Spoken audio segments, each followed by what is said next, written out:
सभी सखियों, सहेलियों को, श्रोताओं को और संगीता जी आपको, सोनाली पाठक का सप्रेम नमस्कार। सभी श्रोताओं को और सोनाली आपको भी मेरा बहुत बहुत नमस्कार। और आज देखिए बड़ा ही खास दिन है, बुद्ध पूर्णिमा है। हमारे बहुत सारे श्रोताओं ने बड़ी सारी शुभकामनाएं लिखी हैं। हम सभी श्रोताओं को बुद्ध पूर्णिमा की शुभकामनाएं देते हैं। हाँ, और आज के जो विषय हैं वो बता दें।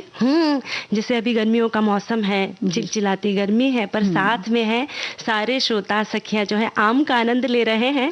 तो हम आज सखियों को आम के व्यंजन के बारे में बताएंगे। साथ ही हमारी सखियां श्रोता भी आम के व्यंजन लिखकर भेज रहे हैं। हाँ चलिए, तो आपने तो शुरू में ही सब मीठा मीठा सा कर दिया। जी, बधाइयाँ और फिर सब ये आम के मीठे मीठे से व्यंजन, तो क्या बात है। और पढ़ाई और पार्ट टाइम जॉब भी बहुत ज़रूरी होती है, क्योंकि इससे बहुत कुछ सीखने को मिलता है सोनाली। तो हमारे श्रोता इस बारे में भी लिखें।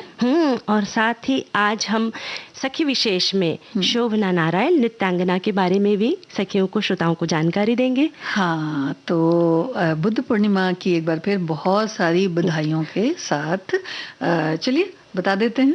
वैशाख मास की पूर्णिमा को बुद्ध पूर्णिमा के रूप में मनाया जाता है।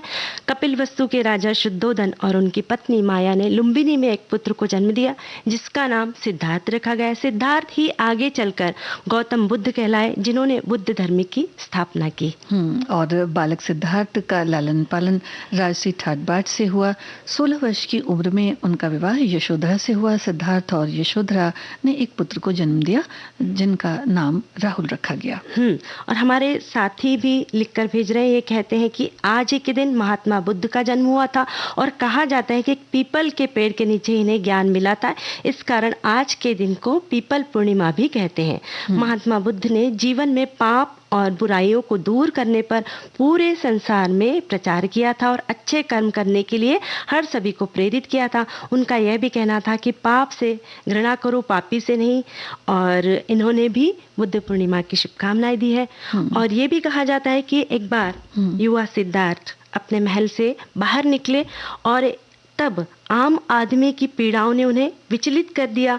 उन सभी का दर्द उनसे देखा नहीं गया और उन्होंने ये राजपाट, संसार, मोह माया त्याग कर वन की ओर प्रस्थान किया। कई वर्षों तक कठोर साधना की और बोध गया में बोधि वृक्ष के नीचे उन्हें ज्ञान की प्राप्ति हुई। जी, और कहते हैं कि भगवान बुद्ध को ज्ञान की प्राप्ति वैशाख की पूर्णिमा को हुई, इसलिए आज के दिन को बुद्ध पूर्णिमा के रूप में मनाते हैं।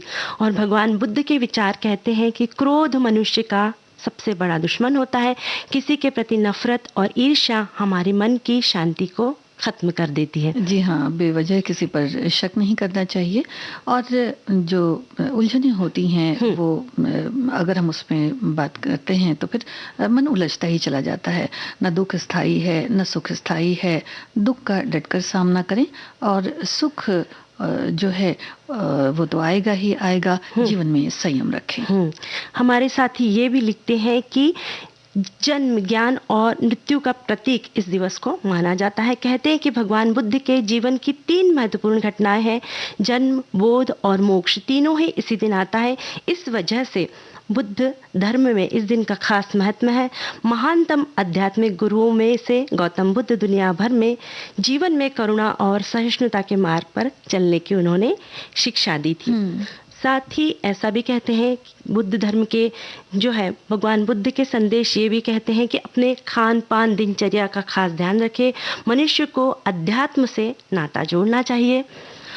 और अपना जो बुरा समय होता है उसे याद ना करें, क्योंकि इससे देखिए दुख होता है। और भविष्य के सपने देखने के बजाय वर्तमान पर लक्ष्य केंद्रित करें। और इसी तरह की जो अच्छी अच्छी बातें हैं वो हमारे श्रोताओं ने भी लिखी हैं। और इसी दिन यानी वैशाख मास की पूर्णिमा को यानी 80 वर्ष की उम्र में कुशनारा यानी वर्तमान के कुशीनगर में उनका महापरिनिर्वाण हुआ था। हम भगवान बुद्ध को याद करते हैं, नमन करते हैं, श्रद्धा सुमन अर्पित करते हैं। जी।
कितना प्रेरक गाना था। और हाँ। इस गाने को या फिर इन विचारों को हाँ। हमें बस सुन के नहीं देखना है, हमें इसे अपने जीवन में अमल में भी लाना ज़रूरी है। तभी तो सोनाली जो है वो बात पूरी हो पाती है, क्योंकि जो भी विचार महापुरुषों ने या हम लोग पढ़ते हैं उन्हें अपने जीवन में जब तक ना उतारा जाए तब तक बात नहीं बनती, क्योंकि पढ़ने से तो बात नहीं बनती, आपको उसे अपने जीवन में उतारना, अपनी दिनचर्या में शामिल करना और साथ ही साथ उन बातों को आगे बढ़ाना बहुत ज़रूरी होता है। हमारे एक साथी लिखते हैं कि भगवान बुद्ध द्वारा दिखाई गई प्रेम, करुणा, अहिंसा और सहिष्णुता की राह पर चलने का संदेश हमें देते हैं। साथ ही ये भी कहते हैं कि उन्होंने ये भी लिखा है कि भगवान बुद्ध के संपर्क में आने वाला अंगुलीमाल जो था, एक बहुत बुरा इंसान था, जिसका भी हृदय परिवर्तन हुआ, जो बाद में जिन्होंने हिंसा को छोड़कर भगवान बुद्ध के चरणों में शरण लेकर उनका अनुयायी बन गया। ये लिखते हैं कि घबराए जब मन अनमोल और हृदय हो उठे डावाडोल, तब हे मानव तू मुख से बोल, बुद्धम शरणम गच्छामि, धम्मम शरणम गच्छामि, संघम शरणम गच्छामि। जी, बहुत बहुत इनका धन्यवाद इतने सुंदर विचार हमसे साझा करने के लिए और लिखने के लिए। हमारे एक और श्रोता ने लिखा है, सोनाली, भगवान बुद्ध का जन्म वैशाख मास की पूर्णिमा को हुआ, इसलिए महीने की पूर्णिमा को बुद्ध पूर्णिमा के तौर पर मनाया जाता है। गृह त्याग के पश्चात सिद्धार्थ सत्य की खोज के लिए 7 वर्षों तक वन में भटकते रहे।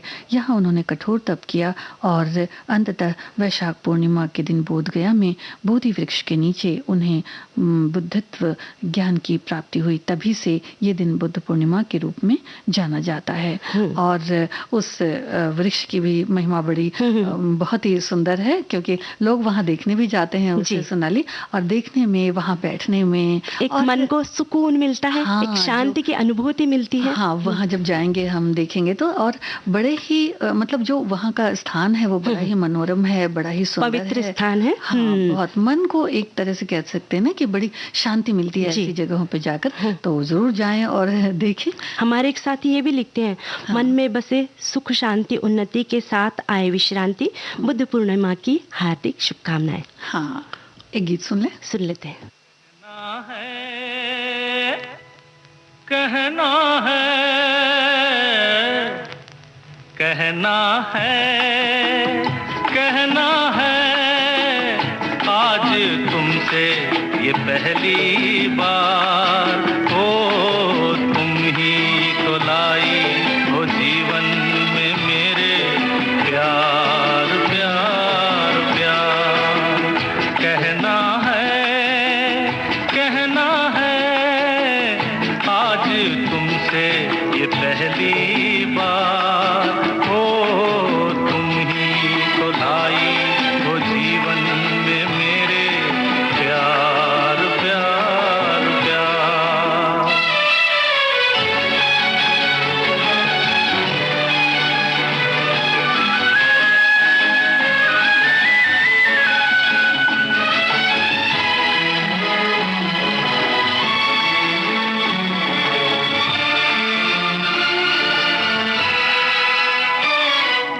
तुमसे कहने वाली और भी हैं प्यारी बातें, तुमसे कहने वाली और भी हैं प्यारी बातें, सामने सबके बोलो कैसे कह दूं सारी बातें, आज मगर बस इतना ही करना है इकरार,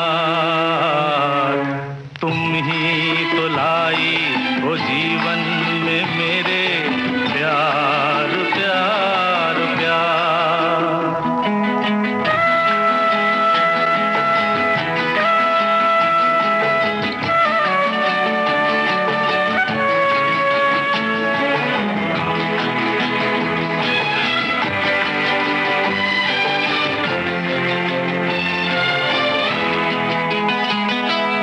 कब से दिल ने मेरे मान लिया है तुमको अपना, कब से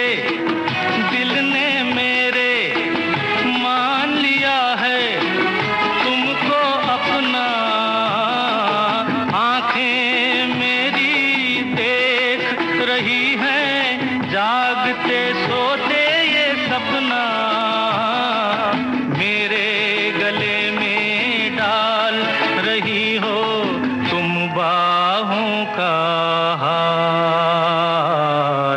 तुम ही तो लाई हो जीवन में मेरे प्यार प्यार प्यार कहना है। वक्त हो चला है ब्रेक का, तो मिलते हैं ब्रेक के बाद।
ये है विविध भारती, कार्यक्रम है सखी सहेली। ब्रेक के बाद हम फिर हाजिर हैं। हाँ। और हमारे श्रोता बहुत अच्छे अच्छे कमेंट्स लिखकर भेज रहे हैं, शुभकामनाएं दे रहे हैं। और आज जो है हम नृत्यांगना शोभना नारायण, नहीं तो हम लोग भी ले लेना, सारी शुभकामनाएं जी ले लें, बिल्कुल शुभकामनाएं लेते हैं, क्योंकि शुभकामनाएं तो जो है लेने देने से बढ़ जाती है। हाँ, बढ़ती है और बढ़ाना चाहिए हमें। हाँ, बिल्कुल।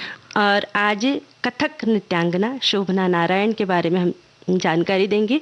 और मैं सखियों को, श्रोताओं को ये बता दूं कि बहुत जगह पर आपका नाम शोभना नारायण है और बहुत लोग उन्हें शोभना नारायण के नाम से भी जानते हैं जी। शोभना नारायण एक प्रसिद्ध कथक नृत्यांगना है और इनका जन्म ऐसे परिवार में हुआ था जिन्होंने पारंपरिक और आधुनिक दोनों मूल्यों को महत्व दिया। 2 सितंबर 1950 को पश्चिम बंगाल में आपका जन्म हुआ।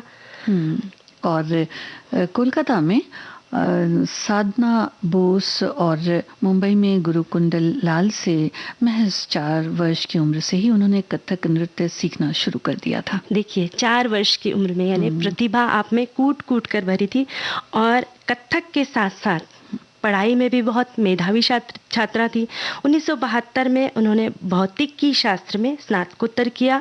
बाद में वर्ष 2001 में उन्होंने पंजाब विश्वविद्यालय से सामाजिक विज्ञान में एमफिल किया और आगे चलकर उन्होंने पंडित बिरजू महाराज से कथक की शिक्षा प्राप्त की। कथक को एक अंतर्राष्ट्रीय स्तर पर पहचान दिलवाने वाले पंडित बिरजू महाराज के सपनों को पूरा करने में उनकी शिष्या शोभना नारायण का भी एक महत्वपूर्ण स्थान है। और कथक को पश्चिमी शास्त्रीय बैले, रैप डांस और स्पेनिश फ्लेमेंको जैसे अन्य प्रमुख नृत्य स्वरूपों के साथ जोड़ने का उनका प्रयास बहुत बेजोड़ रहा।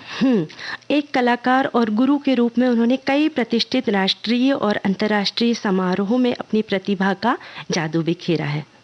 कथक नृत्यांगना होने के साथ साथ शोभना नारायण एक लेखिका भी हैं। उन्होंने नृत्य पर कई पुस्तकें लिखी हैं, जैसे भारतीय शास्त्रीय नृत्य, भारतीय रंगमंच और नृत्य परंपराएं, पाटलिपुत्र की नृत्य विरासत, Sterling book of Indian classical dance और नकली यादों की चारागाहें, भारत की लोक नृत्य परंपराएं इत्यादि और भी पुस्तकें इन्होंने लिखी हैं।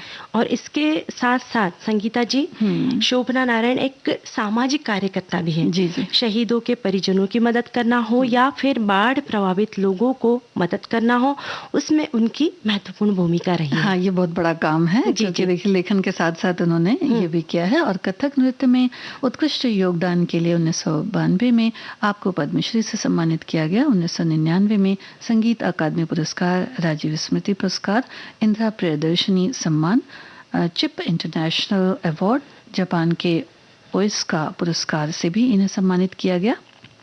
कुल मिलाकर अब तक शोभना नारायण को 30 से अधिक राष्ट्रीय और अंतर्राष्ट्रीय पुरस्कारों से सम्मानित किया गया है। कथक के प्रति उनका समर्पण सराहनीय है। हम उन्हें बहुत सारी बधाइयाँ और शुभकामनाएं देते हैं। जी।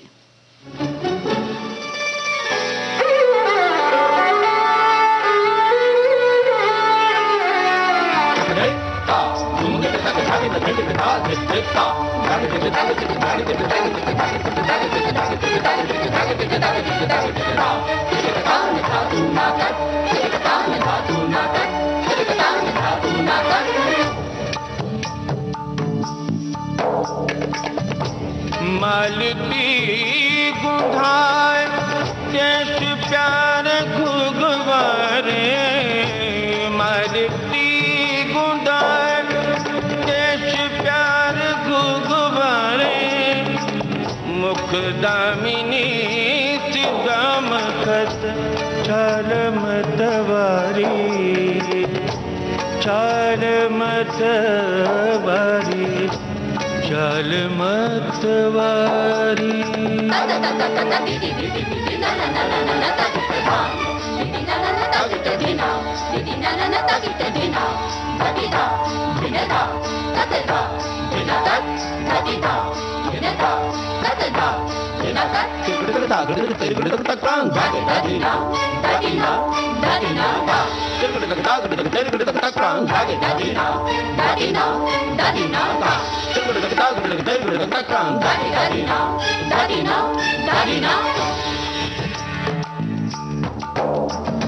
ढाई शाम रोक लई, रोक लई, रोक लई, ढाई शाम रोक लई, औचक मुख चूम लई, मुख चूम लई, मुख चूम लई, सर से मोरी चुनरी गई, गई, गई, सर से मोरी चुनरी गई, सरक सरक सरक, सरक सरक सरक, सरक सरक सरक।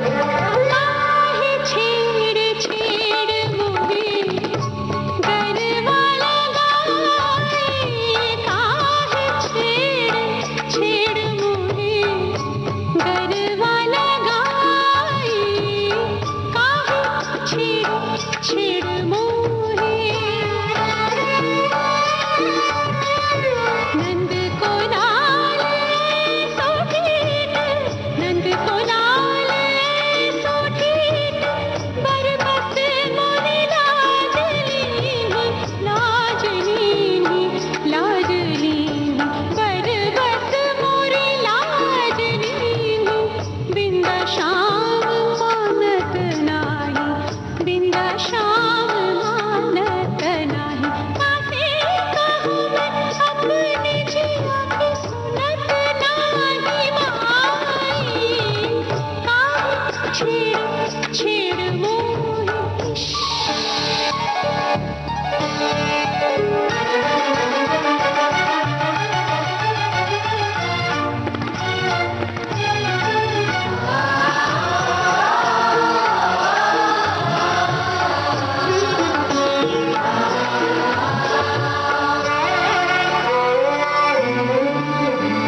दधकी भरी मटकी, दधकी भरी मटकी, दधकी भरी मटकी लई जात रही डगर बीच, आहट सुन, आहट सुन, आहट सुन, जियरा गयो धड़क धड़क धड़क, धड़क धड़क धड़क, धड़क धड़क धड़क।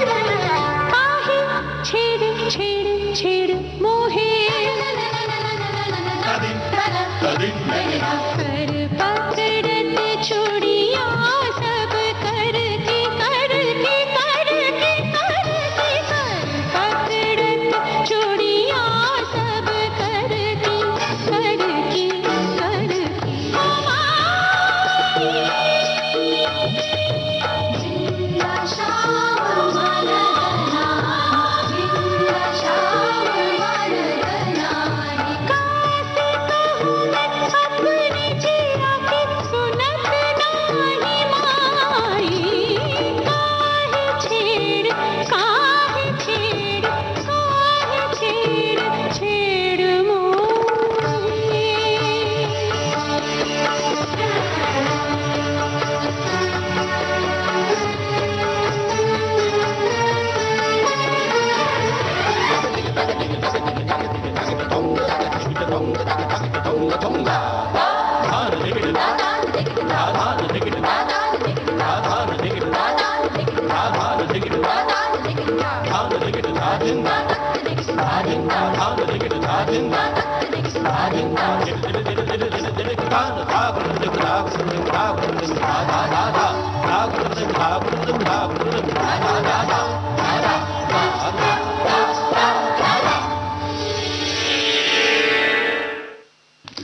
शास्त्रीय संगीत, शास्त्रीय नृत्य की बात ही अलग है। जैसे मैं देख रही थी कि हमारे भी कदम थिरक रहे थे और एक अलग ही सुकून मिलता है और बस ऐसे ही नृत्य करने का दिल करता है। हमारे एक साथी ने ये भी लिखा है कि उन्होंने शोभना नारायण का नृत्य सामने से देखा है और इतनी सुंदर अनुभूति है कि जिसका शब्दों में वर्णन नहीं कर सकते। सचमुच आप सचमुच बहुत भाग्यशाली है कि उनका नृत्य सामने से देखने का आपको मौका मिला। नहीं, और किसी भी कार्यक्रम को जो सामने से देखते हैं ना, देखिए पहले जो मंचन होता था तो उसको सामने से देखने की मतलब बात ही, एक अनुभूति जो होती है वो बहुत अलग सी होती है।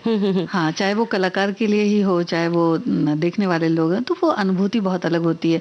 और ये सही में आपने ठीक कहा कि बहुत ही भाग्यशाली हैं, सौभाग्यशाली हैं। बस उस अनुभूति को हमें महसूस करना चाहिए, है ना? एक आनंद मिलता है उस सब में। वैसे अभी इन दिनों गर्मियों की छुट्टियां हैं, थोड़ी देर बाद हम सखियों को आम के जो है व्यंजन के बारे में बताएंगे, क्योंकि गर्मियों में जो है आम भले ही चिलचिलाती गर्मी हमें परेशान करती है, पर आम जो है सिर्फ गर्मियों में मिलते हैं। आम के व्यंजन हम बाद में बताएंगे। वैसे गर्मियों की बात चली है तो गर्मियों की छुट्टियों में जो स्टूडेंट्स है, यानी जो विद्यार्थी है, वे पार्ट टाइम जॉब भी करते हैं और उसका जो है उन्हें बहुत फायदा होता है, क्योंकि जो कॉलेज में पढ़ने वाले युवा हैं उनका पढ़ाई के साथ साथ पार्ट टाइम जॉब करने का रुझान काफ़ी बड़ा है इन दिनों, और इन सभी का उद्देश्य आत्मनिर्भर बनना होता है। वैसे पार्ट टाइम जॉब करके युवा आत्मनिर्भर बनते हैं और साथ ही उन्हें कई सारे फायदे होते हैं। और सोनाली, जो अब जो ये मीडिया है, जो मोबाइल है, इसमें तमाम तरह की जो जानकारी होती है पार्ट टाइम जॉब को लेकर वो भी दी जाती है। तो अगर मतलब किसी का रुझान किस तरफ है तो उसका बहुत सारा, उसकी बातें हम उससे भी जानकारी ले सकते हैं, इंटरनेट से भी जानकारी ले सकते हैं। तो यानी कि ये जो पार्ट टाइम वाली बात है ये इतनी व्यापक हो जाती है कि अगर हमें एक चीज सीखनी है और किसी और चीज में भी रुचि है तो उसके बारे में भी जानकारी मिल जाती है। तो आप चाहें तो एक उद्देश्य भी उसमें साथ में रख सकते हैं। जी, और पार्ट टाइम जॉब से बच्चे आर्थिक रूप से थोड़े संपन्न हो जाते हैं। बिल्कुल, बिल्कुल। यानी फिर ऐसा नहीं कि आर्थिक रूप से संपन्न हो रहे हैं तो उस पैसे का उपयोग सिर्फ मौज करने के लिए हो या सिर्फ अपने खुद के शौक के लिए हो, बल्कि उस पैसों से है कुछ माता पिता को भी मदद हो पढ़ाई के लिए, जैसे कि फॉर्म खरीदना है, कहीं एप्लीकेशन करना है, तो उस पैसों का जो है यानी थोड़ा सा माता पिता का भार भी हल्का होना चाहिए। ये कोशिश होनी चाहिए। और बच्चों में एक थोड़ी सी ललक होती है ना कि जब हम बाहर जाएंगे तो जब हम कोई काम करेंगे तो भाई उसका हमें जो पारितोषिक मिलेगा पैसे के तौर पे, तो उसको किस तरह से खर्च करना है और किन बातों के लिए खर्च करना है, ये भी एक दिमाग में एक खाका सा बन जाता है। तो बड़ी अच्छी सी बात होती है। और साथ ही साथ जो मित व्ययिता कह सकते हैं ना, कि कुछ बच्चे ऐसे होते होंगे कि भाई जिन्हें पैसा मिला तो उनको लगता होगा कि चलो हम इस पैसे से ये कर सकते हैं, या फिर पहले से भी सोच के रखेंगे कि थोड़े पैसे मिलेंगे तो हम ये कर सकते हैं। और कुछ बच्चे तो ऐसे भी होंगे जो सोचते होंगे कि भाई हम काम कर लेंगे तो जो पैसे हमें मिलेंगे वो हम बचा लेंगे, और फिर उसके बाद जब वो काम आएंगे, काम अगर आना है घर परिवार के या किसी भी, तो जरूरत के समय पर दे देंगे। ऐसे अपनी अलग अलग सी सोच होती है। पर जो बच्चे बचत के बारे में सोचते हैं जाहिर सी बात है कि माता पिता भी उन्हें बताते हैं कि नहीं, बचत का मंत्र जरूरी है। पर बस इस बात की ओर थोड़ा सा हमें ध्यान देने की जरूरत होती है। वैसे संगीता जी, किताबों से ज्ञान में बढ़ोतरी तो मिलती है, पर जब युवाओं को प्रैक्टिकल नॉलेज मिलता है तब उनके व्यवहारिक ज्ञान में बहुत ज्यादा बढ़ोतरी मिलती है। साथ ही युवाओं का आत्मविश्वास बढ़ता है और सबसे जरूरी बात है समय का महत्व, यानी उन्हें टाइम मैनेजमेंट के बारे में भी बहुत अच्छी ट्रेनिंग मिल जाती है। टाइम मैनेजमेंट तो बहुत जरूरी है ना। और वैसे भी जब छुट्टियां होती हैं तो समय इधर उधर हो जाता है ना सोनाली, तो इस बहाने टाइम मैनेजमेंट भी हो जाएगा। क्योंकि जब ऑफिस में काम करते हैं तो उस हाँ। वक्त समय का इतना महत्व रहता है कि 10 बजे का समय है, अगर आप 5 मिनट लेट हुए तो वहां हाँ। पर या तो आपको थोड़ा डांट पड़ सकती है, डांट कह लीजिए, या फिर ऐसे कुछ रोक टोक हो सकती है, और साथ ही जो है कुछ पैसे भी कट सकते हैं कि भाई तुम लेट आए तो अब तुम्हारा पेमेंट थोड़ा कम हो जाएगा। वैसे समय की बात चली हुई तो अभी वक्त हो चुका है अंतराल का। हाँ। मिलते हैं ब्रेक के बाद।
ब्रेक के बाद हम फिर हाजिर हैं। हाँ। और अब गीत सुन लेते हैं। हाँ।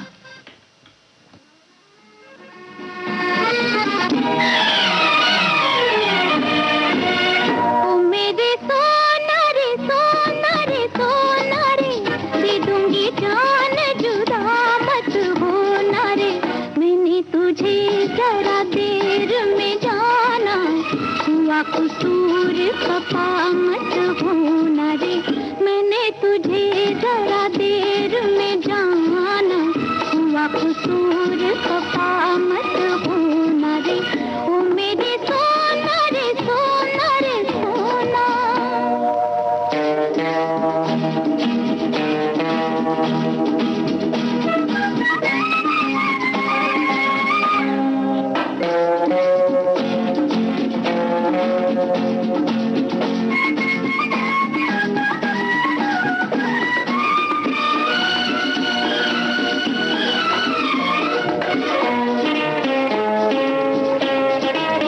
ओ मेरी बाहों से निकल के तू अगर मेरे रास्ते से हट जाएगा, तो लहरा के बल खा के मेरा साया तेरे तन से लिपट जाएगा, तुम छोड़ो लाख दामों छोड़ते हैं कभी अरमां, कि मैं भी साथ रहूंगी रहोगी जहाँ, ओ मेरे सोना रे सोना रे सोना रे, दे दूंगी जान जुदा मत होना रे, मैंने तुझे जरा देर में जाना, हुआ कसूर खफा मत होना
उलझना नहीं, लट और उलझन में पड़ जाएगी, ओ पछताओगी कुछ ऐसे कि ये सुर्खी लबों की उतर जाएगी। ये सजा तुम भूल जाना, प्यार को ठोकर मत लगाना, के चला जाऊंगा फिर मैं न जाने कहाँ। मेरे सोना रे सोना रे सोना रे, दे दूंगी जान जुदा मत होना रे। मैंने तुझे जरा देर में जाना, हुआ कसूर खफा मत होना रे। मैंने तुझे जरा देर में जाना, हुआ कसूर खफा मत होना रे।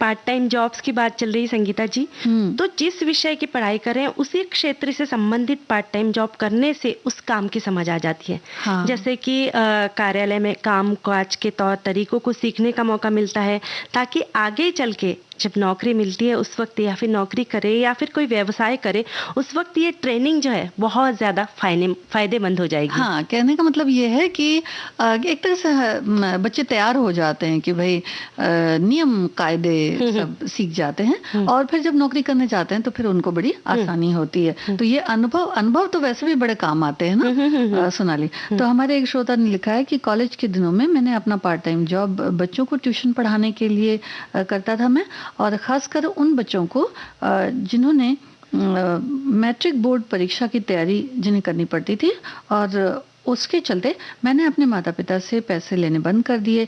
एक शायद मुझे लगता है कि इन्हें करनी थी तैयारी, तो माता पिता से पैसे लेने बंद कर दिए। एक अच्छी खासी आमदनी होने के कारण मैंने उसी पैसे से एक कोचिंग सेंटर का नामकरण करा रखा था, और कॉलेज जाने के लिए अपने कपड़े भी खरीदा करता था। क्या बात है। हाँ, तो यही हो गया ना कि मतलब किस तरह से पैसे का इस्तेमाल ठीक तरीके से करना बहुत जरूरी है। आवश्यकता ही आविष्कार की जननी है। वैसे ही पार्ट टाइम जॉब मैंने अपने मित्रों को करते देखा था, जिनको पैसों की ज़रूरत थी। तब भी मैं अपने मित्रों को कॉलेज के दिनों में नोट्स बना कर देती थी, उसके बदले मुझे कुछ पैसे मिल जाया करते थे। बाद में मेरा ये शौक मेरा व्यवसाय बन गया। जिनको भी कोई लिखने की समस्या हो जाती वो आते, मेरे भाई बहन के मित्र भी आते। अब तो बस नौकरी घर परिवार के अतिरिक्त कुछ नहीं करते। अरे नौकरी घर परिवार के जो है वो भी बहुत बड़ी बात है। और इन्होंने जो शुरुआती दौर में जो ये किया, आर्थिक रूप से संपन्न हुई, वो भी एक बहुत बड़ी बात है, बहुत अच्छी बात। और आगे भी हमारे साथी बहुत अच्छे अच्छे कमेंट्स लिखकर भेज रहे हैं। हमारे एक साथी लिखते हैं कि कॉलेज यूनिवर्सिटी में पढ़ना सस्ता नहीं है, खासकर तब जब आप अपने शहर या घर पर नहीं रह रहे हैं। कई बार स्टूडेंट उन सभी लागतों खर्चों के बारे में सोचे बिना अपने घर शहर से निकल जाते हैं और बड़े शहरों के कॉलेज यूनिवर्सिटी में एडमिशन ले लेते हैं। एडमिशन का समय उन्हें खर्च का अंदाज़ा नहीं होता, लेकिन बाद में उन्हें आर्थिक परेशानी का सामना करना पड़ सकता है। हालांकि जो है दुनिया भर के अलग अलग स्टूडेंट्स जो है अलग अलग स्कॉलरशिप लेकर आते हैं, लेकिन अगर तब भी पैसा पर्याप्त नहीं है तो आप किसी प्रकार की अतिरिक्त वित्तीय सहायता की जब ज़रूरत पड़ती है उस वक्त पार्ट टाइम जॉब जो है बहुत फायदेमंद साबित होते हैं। हाँ, और बच्चे पढ़ते हुए भी साथ साथ में कभी करते हैं कि जैसे स्कूल से जल्दी छूट गए या कॉलेज से जल्दी छूट गए तो 1 घंटा 2 घंटा के लिए सोनाली कहीं काम किया जा सकता है। और उससे क्या होता है कि जो फीस भरनी होती है, जो पैसा लगता है, तो वो काम में आ जाता है ना। तो ये पढ़ते हुए भी कई बार देखा जाता है कि शाम के समय में अब कुछ नहीं तो भाई ट्यूशन ही पढ़ा लिया, कुछ नहीं तो कुछ और ही कर लिया। तो एक और हमारे श्रोता ने लिखा है कि पढ़ाई और पार्ट टाइम जॉब वर्तमान जीवन शैली और महंगाई के दौर में हर युवा की चाहत होती है। अपनी पढ़ाई के साथ जो खर्चे होते हैं, शौक होते हैं, उन्हें वो पूरा कर सकते हैं। घर वालों से पैसे मांगने की ज़रूरत नहीं पड़ती। तो आजकल कुछ बच्चे पढ़ाई के साथ साथ अपने सेक्टर या ज़रूरत के हिसाब से पार्ट टाइम नौकरी भी करने लग जाते हैं। इससे उनके करियर में आगे बढ़ने में काफ़ी मदद मिलती है, साथ ही फाइनेंशियली भी स्टेबल रहते हैं। वैसे ये समस्या का उन छात्रों पर ज़्यादा, उन छात्रों के साथ ज़्यादा होती है जिनके आर्थिक स्थिति में थोड़ा प्रेशर कह सकते हैं होता है। ऐसे छात्र पढ़ाई करने के साथ पार्ट टाइम जॉब भी कर सकते हैं, जैसे ट्यूशन पढ़ाना। आजकल तो कंप्यूटर से संबंधित बहुत से कार्य हैं जिन्हें करके वे अपना खर्च उठा सकते हैं। बहुत से व्यावसायिक उच्च शिक्षा की क्लास सायंकालीन होती है, जैसे लॉ वगैरह की, तो जिससे दिन में जॉब और शाम को पढ़ाई भी हो सकती है। तो यही तो मैं कह रही थी ना कि 1 आध घंटा, 2 घंटा, 4 घंटा, 3 घंटा, जितना भी आपको समय मिला है तो आप कर सकते हैं। हमारे एक साथ ये भी लिखते हैं कि पढ़ाई के साथ पार्ट टाइम जॉब का प्रचलन विदेशों में अधिक है। इस सभ्यता को अपने देश में भी लागू किया गया है। कहावत है कि एक सादे सब सदे, सब सादे सब जाए। सच, विभिन्न पहलुओं से एकाग्रता बाधित होती है, किंतु पढ़ लिख कर जब जॉब ही करने हैं, फिर क्यों न अभी से उस तरफ हाथ पांव मारे जाए। विद्या को फिर अर्थंकरी भी कहा गया है, यानी कि विद्या से अर्थार्जन भी किया जा सकता है। और बस उस पैसे का उपयोग जो है अच्छे काम के लिए किया जाए, यह कोशिश हो। हाँ, तो विद्या भी बढ़ेगी और फिर धन भी बढ़ जाएगा। जी। और अब गीत सुनते हैं। हाँ।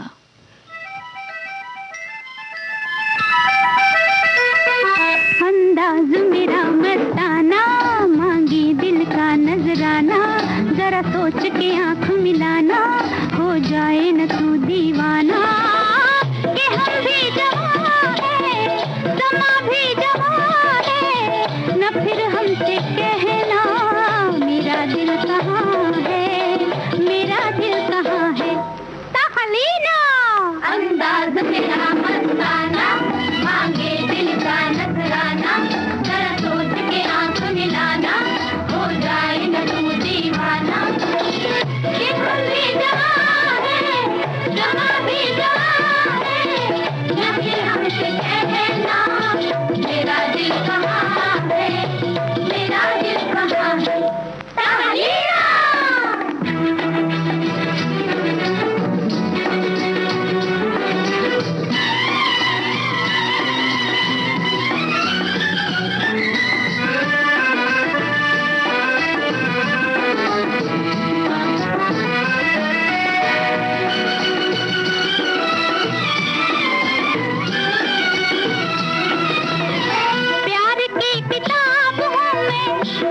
फिर भी ख्वाब हूँ मैं, देख कर सुरूर आए वो अजब शराब हूँ मैं हूँ जवानी का रंगी तराना, रंगी तराना। तहलीना अंदाज मेरा मस्ताना, मांगे दिल का नजराना, हो जाए न तू दीवाना।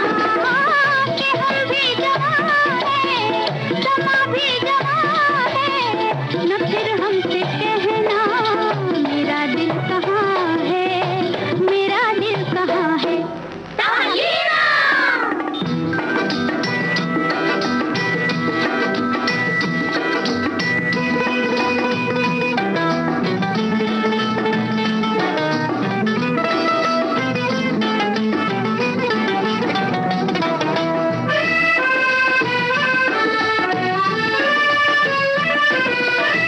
तुझको मेरी जोस्तजू है, मुझको तेरी आरज़ू है, मेरे दिल का आईना तू, दिल के आईने में तू है, हमसे ही रोशन है सारा ज़माना, सारा ज़माना।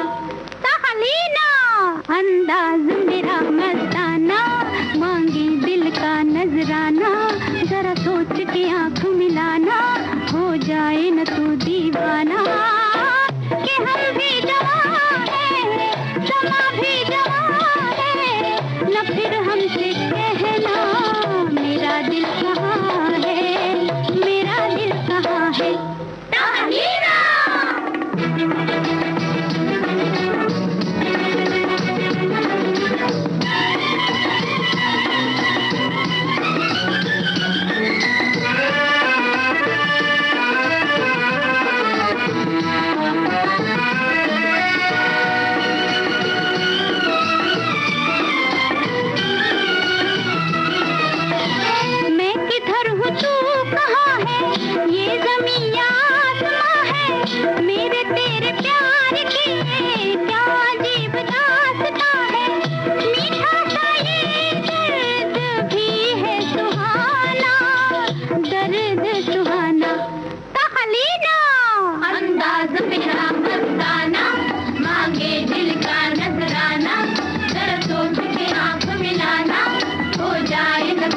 दीवाना, कि हम भी जवान हैं, समा भी जवान है, न फिर हमसे कहना मेरा दिल कहाँ है, मेरा दिल कहाँ है।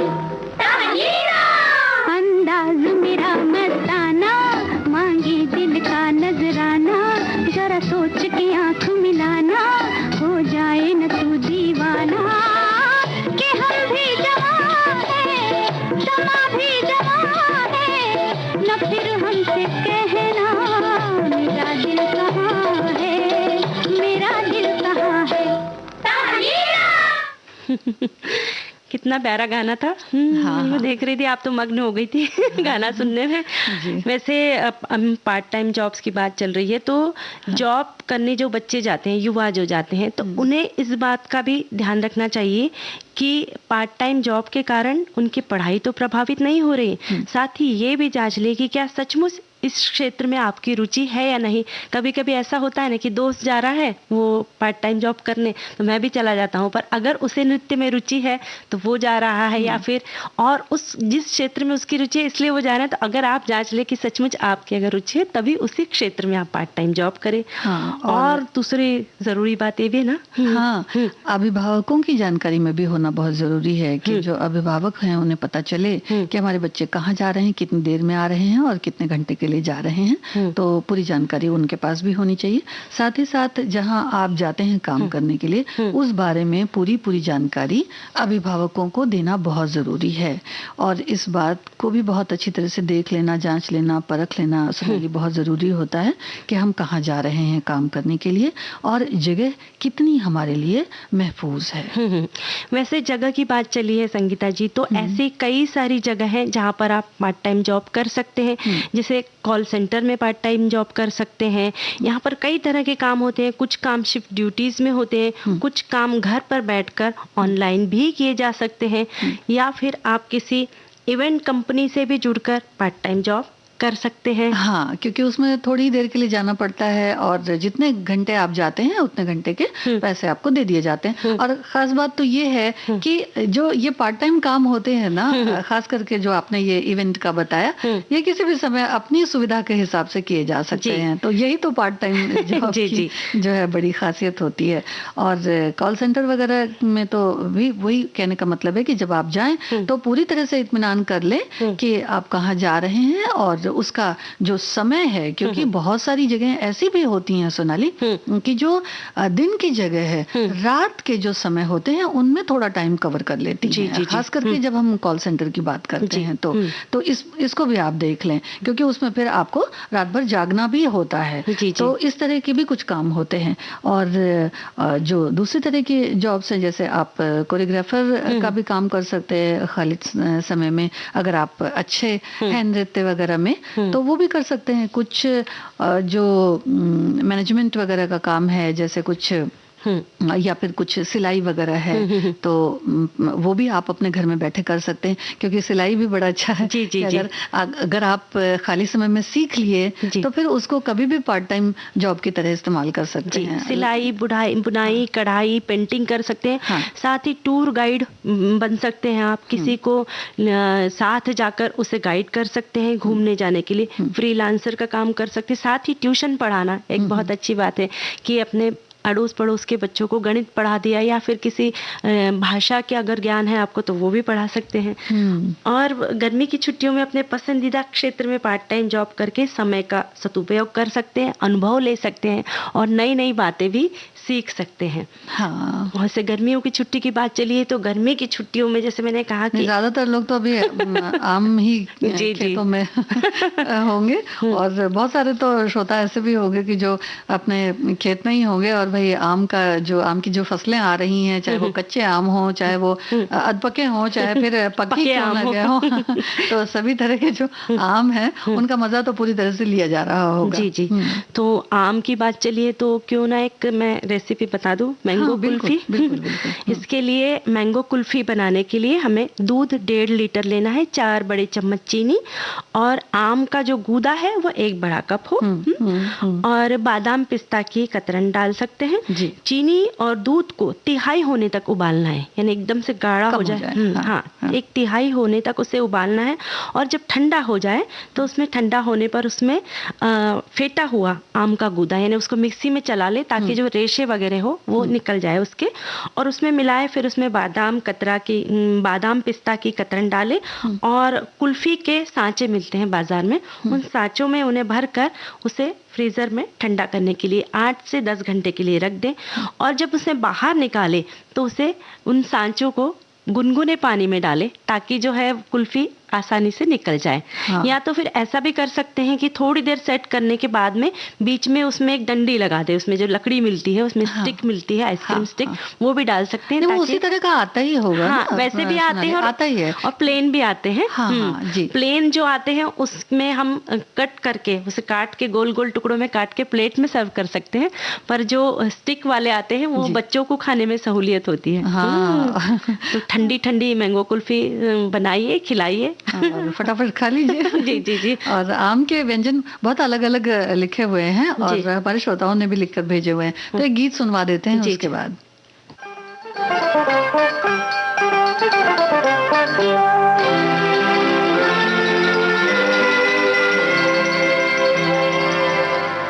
तेरी प्यारी प्यारी सूरत को किसी की नजर ना लगे, चश्मे बद्दू।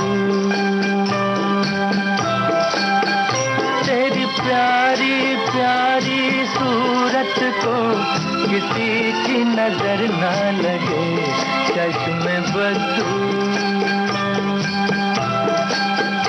मुखड़े को छुपा लो आंचल में, कहीं मेरी नजर ना लगे, चश्मे बद्दू।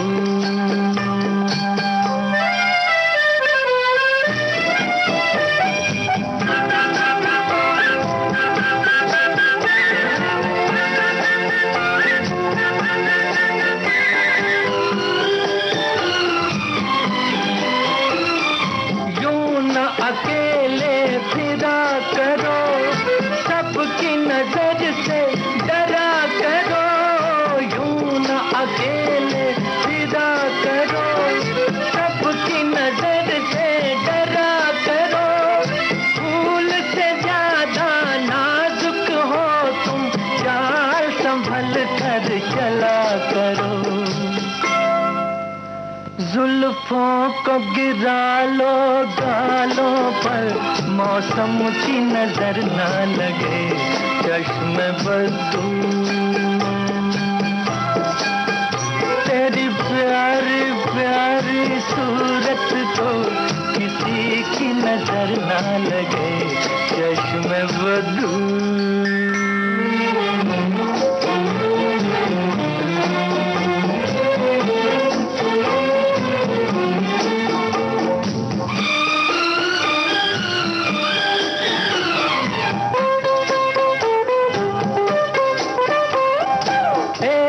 झलक जो पाता है, राही वहीं रुक जाता है।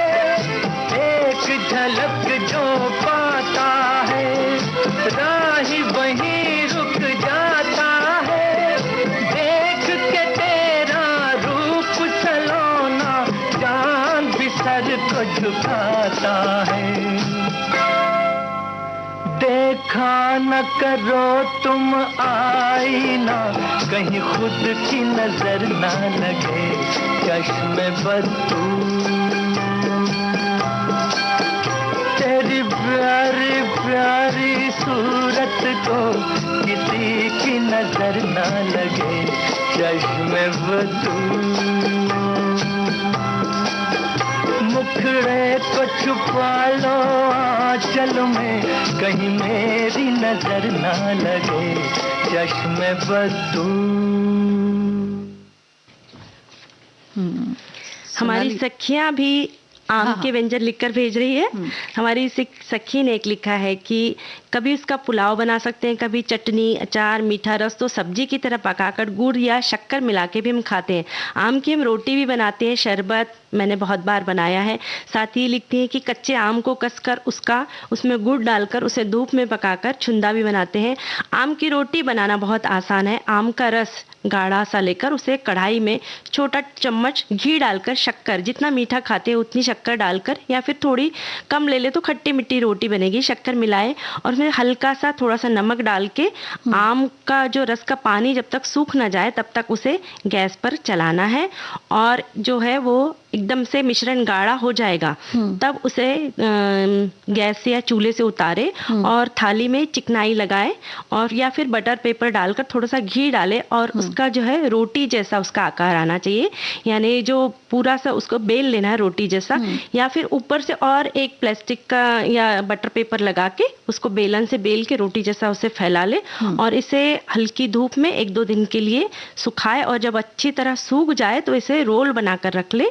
और अगर इसे ज़्यादा दिन रखना है तो इसमें प्रिजर्वेटिव डाल सकते हैं या फिर इसे फ्रिज में रख सकते हैं। हाँ, देखिए आम तो वैसे भी राजा है ना तो ये पूरे साल तो चलता ही चलता है। कहीं कोई लोग सुखा करके खटाई भी बना कर रख लेते हैं, तो कहीं अचार होते हैं। और एक हमारे और श्रोता ने लिखा है कि आजकल हमारे यहाँ घर में छोटे छोटे आम काट कर उसमें गुड़ मिलाकर आम गुड़ा बनाने की प्रक्रिया चल रही है। तो विशेष कारणों से जो है वो शायद थोड़ा कुछ देरी भी हो रही है, और साल भर शीशे के बर्तन में रखकर लंच या डिनर में घर के बने हुए व्यंजनों के साथ हम इसे खा सकते हैं। और साथ ही एक गीत सुन लेते हैं।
मीठा मीठा गाना सुना, और आप मीठी मीठी लस्सी जो है वो भी घर पे जाकर बनाकर पी सकते हैं ना संगीता जी। हाँ। 500 ग्राम दही, उसमें आम का पल्प 1 कप, उसमें शक्कर और दूध डाल के बर्फ के टुकड़े डाल के उसे मिक्सी में से चला ले और ठंडी ठंडी मैंगो लस्सी जो है वो सर्व कर सकते हैं। और हम मीठी मीठी बातचीत का सिलसिला यहीं खत्म करते हैं, और आप हमें दीजिए इजाजत। आप सभी को सोनाली पाठक और संगीता श्रीवास्तव का नमस्कार।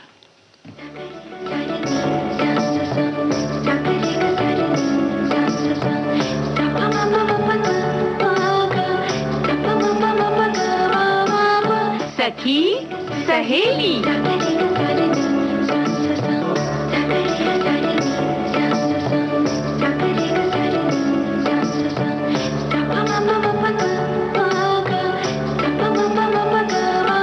सखी सहेली।